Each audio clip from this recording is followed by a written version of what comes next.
Assalamualaikum warahmatullahi wabarakatuh. Selamat pagi anak-anak, berjumpa lagi dengan mata pelajaran Sejarah Kebudayaan Islam. Kali ini bersama Pak Amiruddin. Mari kita awali bersama dengan membaca bacaan basmalah. Bismillahirrahmanirrahim.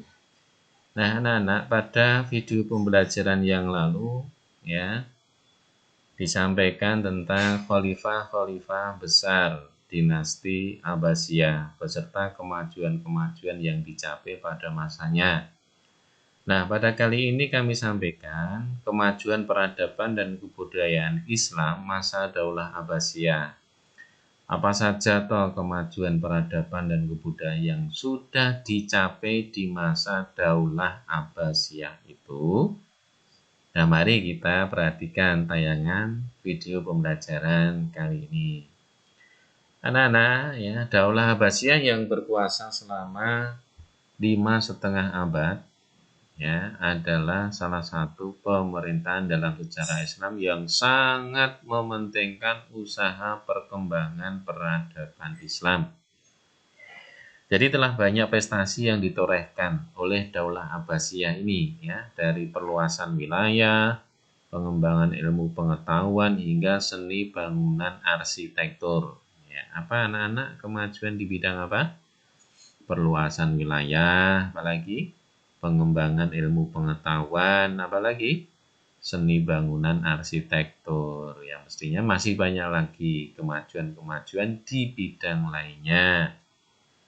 Nah, mari kita lihat ya anak-anak semuanya, kemajuan di bidang ilmu pengetahuan. Ya.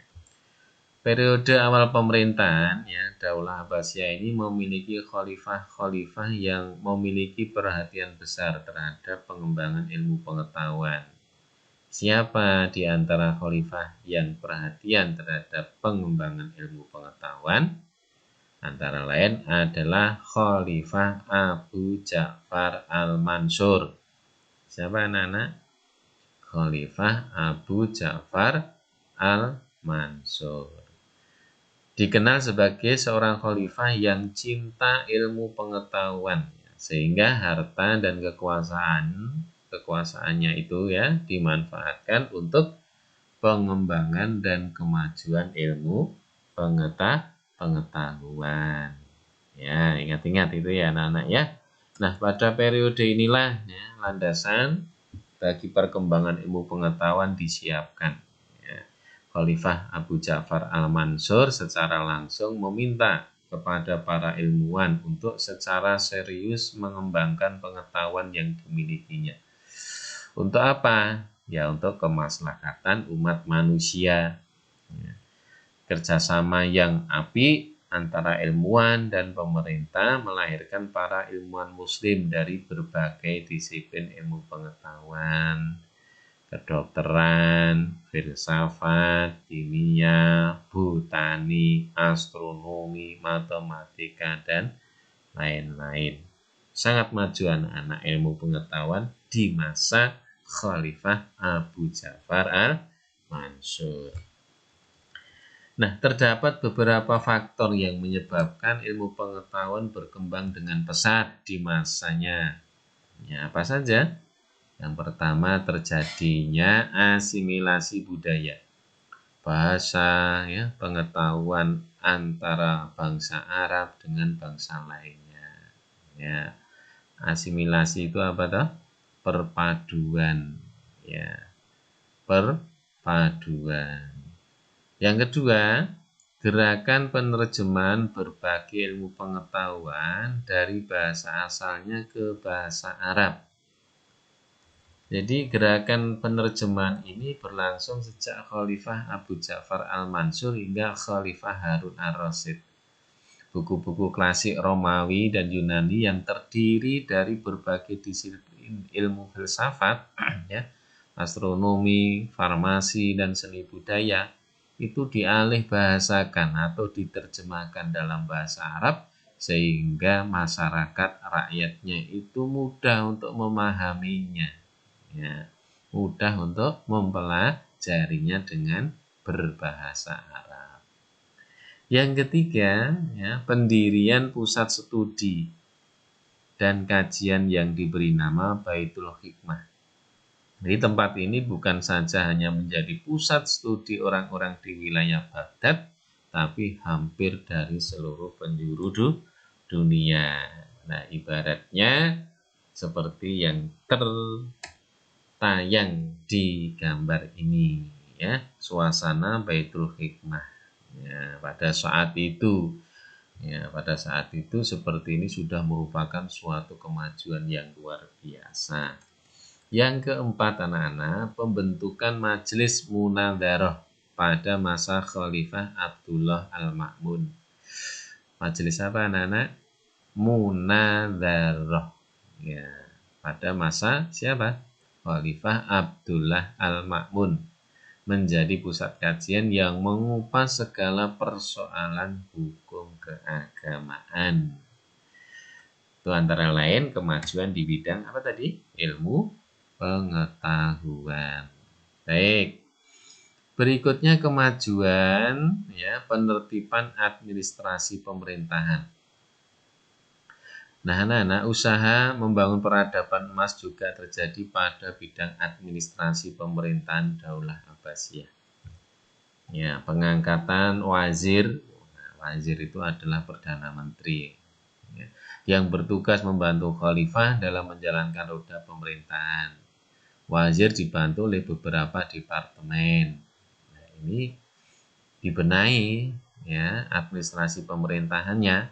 Ya, ada yang disebut Diwanul Kharij, Departemen Luar Negeri, Diwanul Ziman, Departemen Pengawasan Urusan Negara, Diwanul Jundi, Departemen Pertahanan dan Keamanan, Diwanul Akaroh, Departemen Tenaga Kerja dan Pekerjaan Umum, Diwanul Rosail, ya, Departemen Pos dan Telekomunikasi. Jadi sudah ada, ya, sistem pemerintahan, administrasi pemerintahan pada zaman itu sebagaimana yang saya sampaikan tadi anak-anak, ya. Kemudian pengangkatan Roisul Kitabah. Apa itu Roisul Kitabah? Sekretaris negara. Nah, di negeri kita juga ada sekretaris negaranya. Nah, yang memimpin Diwanul Kitabah, sekretaris negara. Jadi ada Roisul Kitabah. Ya, jadi ketua sekretaris negaranya Roisul Kitabah. Ya, kemudian yang memimpin Diwanul Kitabah. Diwanul Kitabah itu adalah, ya, sekretaris negara. Dalam menjalankan tugasnya, Roisul Kitabah dibantu oleh 5 orang katib, ya, atau sekretaris, antara lain Katib Rosail, sekretaris bidang persuratan, Katib Khorot, sekretaris bidang perpajakan dan kas negara, Katib Jundi, sekretaris bidang kemiliteran, pertahanan dan keamanan, Katib Qadha, ya, sekretaris bidang hukum dan perundang-undangan, Katib Surtah, sekretaris bidang kepolisian dan keamanan sipil. Nah, itu antara lain. Nah, kemudian pengangkatan kepala daerah untuk menjaga daerah wilayah kekuasaan Daulah Abbasiyah yang dipimpin oleh gubernur atau amir. Nah, seperti nama saya. Jadi nama saya itu artinya gubernur. Untuk memudahkan koordinasi pemerintah pusat dan daerah di bawah gubernur dibentuk pemerintahan desa Koryah yang dipimpin oleh Syekhul Koryah, kepala desa. Nah, hampir sama ya, anak-anak, seperti yang terjadi di pemerintahan negeri kita ini, ya. Kemudian pembentukan Mahkamah Agung yang menangani beberapa bidang hukum seperti Al-Qadhi, mengadili perkara agama, hakimnya disebut Qadhi. Ya, kemudian yang kedua Al-Hisbah, mengadili perkara umum baik pidana maupun perdata, hakimnya disebut Al-Mustahsib. Nah, yang ketiga An-Nazar fil Mazalim, pengadilan tingkat banding setelah dari pengadilan Al-Qadhi atau Al-Hisbah, hakimnya disebut Sahibul Mazalim. Nah, itu antara lain kemajuan di bidang administrasi pemerintahan. Mari kita tengok bidang lainnya anak-anak, yaitu politik dan militer. Bidang politik anak-anak, dalam bidang politik, Daulah Abbasiyah itu menjalankan hubungan persahabatan yang baik dengan negara-negara lain. Ya, zaman dulu sudah ada negara-negara lain selain Abbasiyah. Mana saja? Yang pertama, menjalin kerjasama politik dengan Raja Frank, bukan perang loh ya. Raja Frank di sebagian wilayah Andalusia, Spanyol. Nah, tujuannya apa? Tujuannya untuk mengantisipasi meluasnya pengaruh Daulah Umayyah pada saat itu. Ya, ini ya, luas wilayah kekuasaan Daulah Abbasiyah.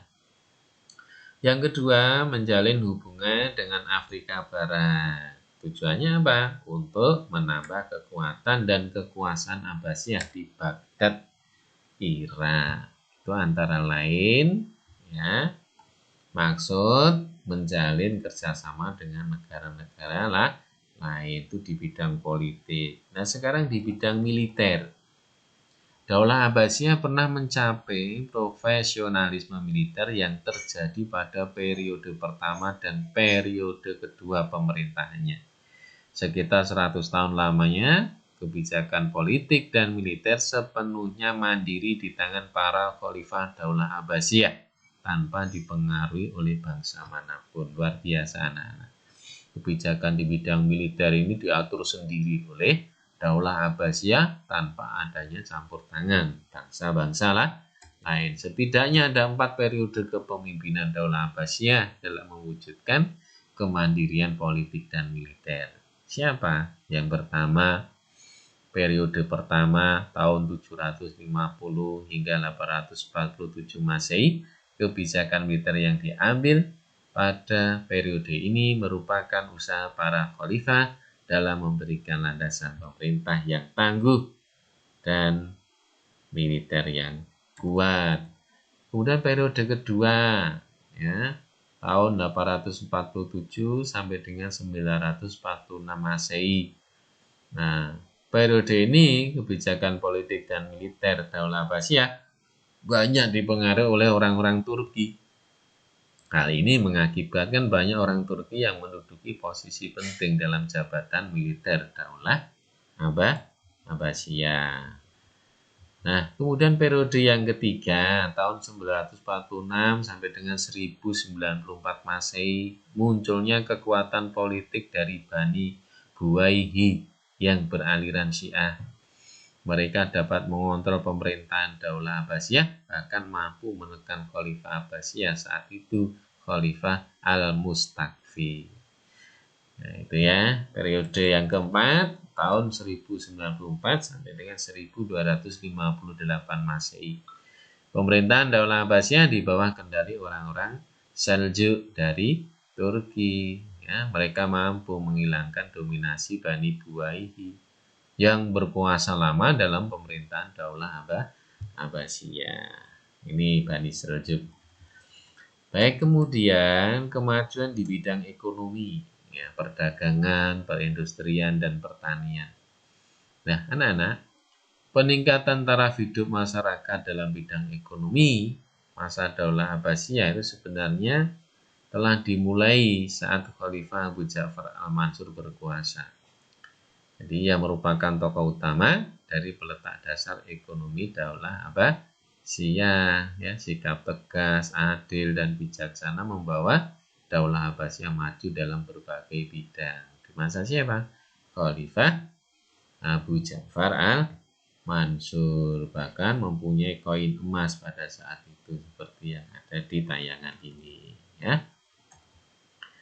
Berikutnya, kemajuan sektor ekonomi Daulah Abbasiyah pada masa ini disebabkan oleh usaha-usaha para khalifah yang mendorong kemajuan dalam sektor perdagangan. Ya. Nah, sektor perdagangan ya, perekonomian masyarakat pada Daulah Abbasiyah itu meningkat saat Khalifah Al-Mahdi memerintah.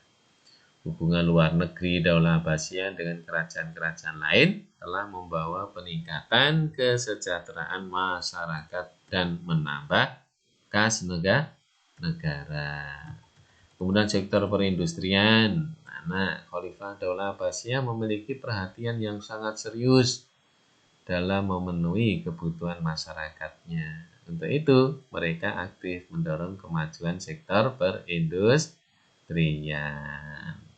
Kemudian di sektor pertanian, pembangunan kanal, bendungan, irigasi, dan terusan diperuntukkan untuk memenuhi kebutuhan petani yang hasilnya mampu meningkatkan produktivitas para petani dan kualitas hasil panennya. Sebagai contoh, pada masa Khalifah Harun ar-Rasyid, kemudian istri Khalifah Ratu Zubaidah menyaksikan penderitaan rakyat akibat kemarau panjang dalam kunjungannya ke Makkah dan Madinah. Atas usulan permaisuri, Khalifah membangun sebuah bendungan dan terusan yang dapat mengalirkan air ke ladang